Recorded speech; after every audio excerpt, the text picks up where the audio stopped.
Good morning, everybody. My name is Barry Schwartz, and this is the Search Buzz video recap. Today is Friday, September 19th, and this is the search news we covered over at the Search Engine Roundtable at seroundtable.com. We got Google killing off third-party tracking tools. We got Search Console showing a huge dip in impressions. Google has an ads bug that overwhelms the search results. Google AI summaries over links, and so much more, so definitely stay tuned. And I'd like to thank our sponsor, Yahoo Search. Yahoo knows the way people are searching is changing. As one of the top search engines in the US, with hundreds of millions of users, Yahoo Search is constantly evolving to deliver a simplified, innovative, and helpful user experience. Yahoo Search gives you a quick, AI-powered summaries, plus AI chat when you want to dive deeper. Whether it's news, finance, sports, shopping, or instant answers, get connected to what you need. Check them out at Yahoo Search. Thank you, Yahoo, for sponsoring.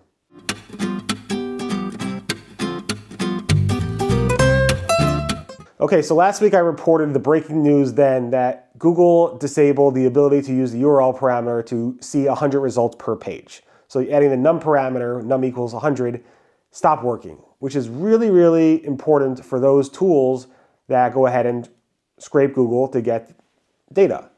It could be scrapers trying to steal Google search results. It could be scrapers trying to figure out where they rank. It could be tools that track ranking changes in Google search. Well, as we predicted, most third-party search ranking tools are broken because of this. They're only now able to access the first page by default. Some are saying they're going to access page 1 and page 2, but going beyond that is too costly for their tracking purposes, and if you want more data, you're going to have to pay for it. All of this is because Google turned off that num parameter. So it's very important when you're looking at these ranking tools to understand that this past week has been very, very weird in terms of what they're able to track and what they're not able to track. And a lot of these tool sets are actually deciding what they should do going forward. Some of them have released statements. You probably have received those statements in email already about what you're going to do. Truth is, the top 10 results is probably all you need, but if you want to see if you're performing better and you want to see if you're going from position 50 to position 5, that might be important to you. So again, keep that all in mind. The data you're looking at, if you haven't noticed, might be a little bit wonky, especially with different search tools that you're using. All with that, you think Search Console data from Google would be accurate, meaning nothing would change with that, but that's not true. A lot of sites, not all, but a lot of sites are noticing that their Search Console reporting has changed, that the impressions they're getting to their website has dived significantly or noticeably, but their average position has increased or stayed the same. Brody Clark was the first to really pull this out. He said, basically what he said was, either way, you've been checking Google Search Console and noticing a significant drop in overall impressions in the past couple of days of data, you're not alone. And basically, that's what's happening. Super interesting to see that. It seems the theory is that a lot of those people who saw that significant dive in impressions may have been getting a lot of traffic from scrapers, either tracking tools, like, I don't know, whatever tool you're using, or other tools, or scrapers that are inflating those metrics. And now Google Search Console is showing real data with human data because Google's blocking all those scrapers from actually accessing it. Again, Google did not comment on that specifically yet, but that is what we're seeing. And then finally, after me bugging Google for a week, Google officially commented. One is Google unofficially commented, which I wrote about yesterday morning, where John Mueller basically said, and let me quote him, in response to this, maybe the real impressions were the friends we made along the way. Basically implying that the Search Console stuff you're seeing now is now real, and the other stuff that you saw back were friends because they weren't real and you thought they were real. I thought it was kind of cute, but I wish Google gave us a statement. But then later on at 5:30 last night, Google Rep finally gave me a statement, which didn't say much, but it said, and let me quote, the use of the URL parameter is not something that we formally support. Again, Google took away the num parameter, or actually the ability to see X number of results per page. We were able to set, I want to see 10, 20, 50, 100 results per page. Google used to have that setting back, I don't know, several years ago. They got rid of that. But they kept the parameter for those who want to actually access it as an advanced searcher. Then Google, as of a week ago, removed that ability, which caused crazy havoc on all the stuff we discussed before. And it looks like, based on that statement, that Google's not bringing that feature back. So that was the past week. Pretty crazy. If it wasn't crazy enough, a lot of people the other day, I think it was yesterday or the day before, noticed that Google search was overwhelmed with ads. Basically, people seeing ads, only I don't know, 20 plus ads, but only 1 or 2 organic results, or ads like ad, organic result, ad, organic result. A lot of people noticed this. Rankify, Sasha Patel, SEO Subwest, Ross Vince. and Scott Shorter, and a bunch of other people. Google actually didn't comment on this. I reached out to Ginny Marvin, the ads liaison. I think she might be traveling this week. I'm not sure, but she did not respond. I think it's mostly resolved, but it was very weird to see that. And we had Google actually just show ads before where there was a serving bug where Google wasn't able to serve organic results. Hopefully it was just that. And then on the weird stuff, again on the ad side, Bing search within Bing image search is showing ads mixed into the organic results. This is weird. I was able to replicate this myself. This is by the way Frank Satman, who noticed that it was not just the sponsored ads at the top of the image results, but also ads sprinkled in, shopping ads sprinkled into the actual Bing image search results. I don't like how this happens. I'm not a fan of sprinkling ads with organic results, but this is the trend that we start to see happening across Google and Bing. And then Google's Vice President of Government Affairs and Public Policy, Mr. Erickson, gave a comment to The Verge. This was on the topic of the Rolling Stones parent company, Penske, suing Google, which we'll get into in a minute. He basically said that searchers prefer contextual answers and summaries over links to publishers. He said that, I mean, I'm not going to go through the whole quote, but it's a whole quote basically saying that despite searchers really loving these AI summaries, AI overviews, we understand that there's an ecosystem, and to support the healthy ecosystem, we have to link to publishers, and that's like a necessary evil of all this. And we know that searchers don't really care about those links per se, according to him. At least this is what it makes it sound like. And you should read the whole quote. But we provide those links to provide a healthy ecosystem. But searchers really don't care for those links, from what I'm understanding him saying. So that was a very interesting summary. That was a very interesting statement. So definitely take a look at that statement. And then, as I said before, the Penske, the Rolling Stone publisher, and other Hollywood Reporter, Billboard, and others, they basically sued Google over AI overviews, basically saying it was a drop in their news traffic to the organization, which drops in revenue. And there's no, basically, it used to be like a unwritten rule. You scrape our site, you get our content, you link to us, and we get traffic. But with AI overviews, we're not getting that traffic. So that handshake is no longer there. And there's a big lawsuit. It's really detailed. I have all this stuff in there. And also Jason Kint did a really nice deep dive in that as well. So definitely took a look at that lawsuit. Super interesting. We'll see what happens with that.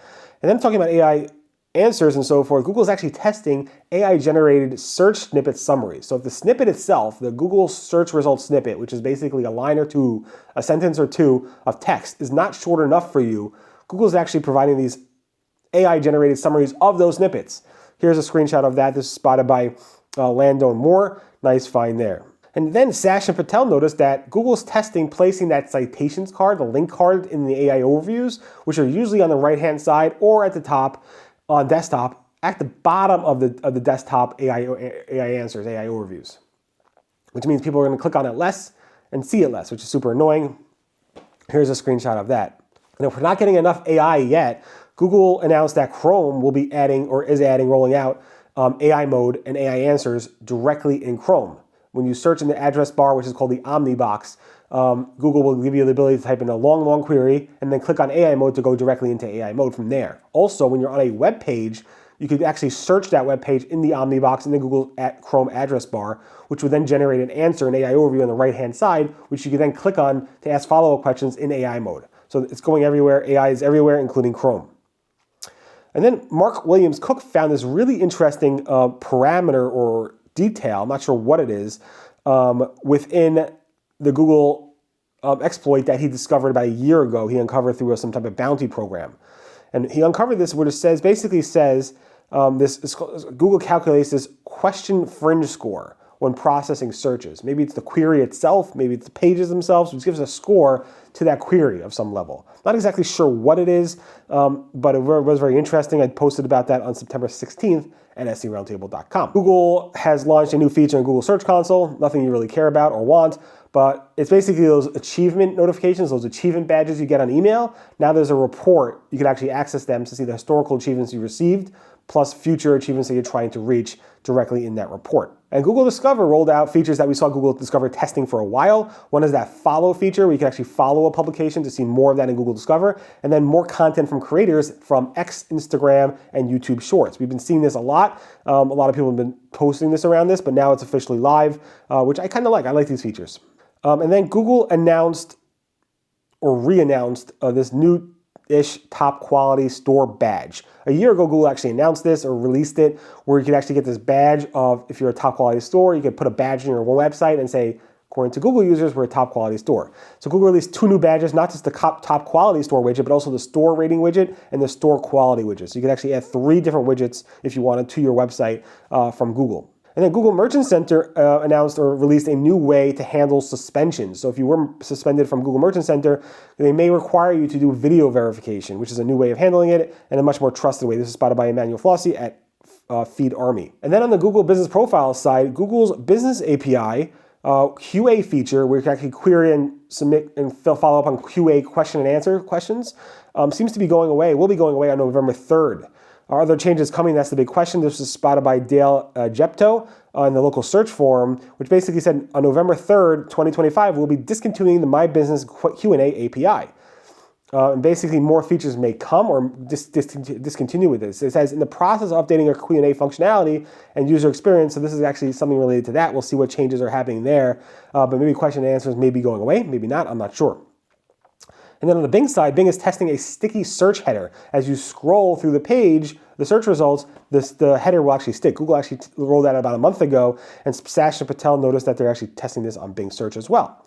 And then also on Bing, Bing Places, an update is coming very soon. A bunch of people got an email, including myself, where last Friday basically said that a Bing Places update is coming. It's basically the same thing as Google Business Profiles, where there's going to be smoother navigation, improved experience, and custom recommendations directly in your Bing Places interface. That's where you go to manage your local business in Bing. Also, Google posted this anti-scraper job. It's like a new job listing where they want to hire an engineer to help with blocking scrapers, I believe. All part of this whole conversation over the past week. The job was posted on LinkedIn and on Google site. It was removed from LinkedIn after 49 submissions. It was also removed from the Google site and moved to another place on Google site. So super interesting there. Again, if you want to apply for the anti-scraper job, you might be able to find it still. And then OpenAI updated its ChatGPT search to make it more improved. Specifically, they improved the factuality, shopping, and formatting, making it more accurate, reliable, and useful, and less hallucinations, and improved overall answer quality. Anyway, thanks so much for listening to the Search Buzz video recap. My name is Barry Schwartz, and this is search news we covered over at the Search Engine Roundtable at seroundtable.com. Again, thanks to Yahoo Search for sponsoring, and for those celebrating this week, happy Jewish New Year, Rosh Hashanah. I'll be offline on Tuesday and Wednesday of this week. Hopefully I'll have some scheduled posts for you, but nothing will be real time. In any event, have a great, safe weekend, and I'll see you guys next. Goodbye.